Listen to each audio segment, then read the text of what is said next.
இந்த பொங்கலுக்கு கவர்மெண்ட்ல என்னடா கொடுத்தாங்க? 1 கிலோ பச்சரிசி, 1 கிலோ சக்கரை, 1 கடை கரும்பு, 3000 பணம். சொல்லு. 1 கிலோ பச்சரிசி, 1 கிலோ சக்கரை, 1 கடை கரும்பு, 3000 பணம். கேக்குது யாரு?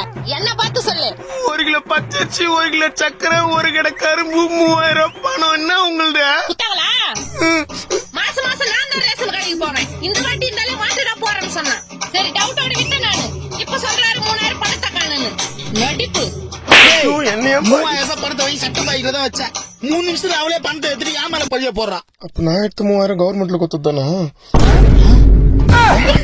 யார் எடுத்தது? கவர்மெண்ட்ல கொடுத்தது 3000 பணத்தை யார் எடுத்தது? டேய் உங்க அம்மாவே பணத்தை எடுத்துட்டு ஏமால பதிய போடுறான். உங்க அம்மா ஒரு தீய சக்தி. யார் தீய சக்தி? நீ தீய சக்தி, உங்க அப்பா தீய சக்தி, உங்க அம்மா தீய சக்தி. பராசக்தி.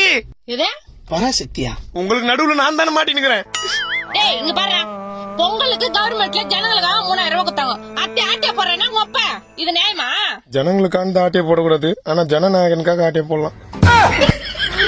புரியல. எங்களுக்கு தான் புரியல. 9ஆம் தேதி ரிலீஸ் நாங்க டேட்டு தள்ளி போயினேக்குது. தள்ளி போதா? ஏய் இவ்வளவு நேரம் வீட்டுல பேரண்ட்ஸ்குள்ள ஃபைட்டிங்க. நாங்க சென்சார் போர்டுக்காக வெயிட்டிங்க.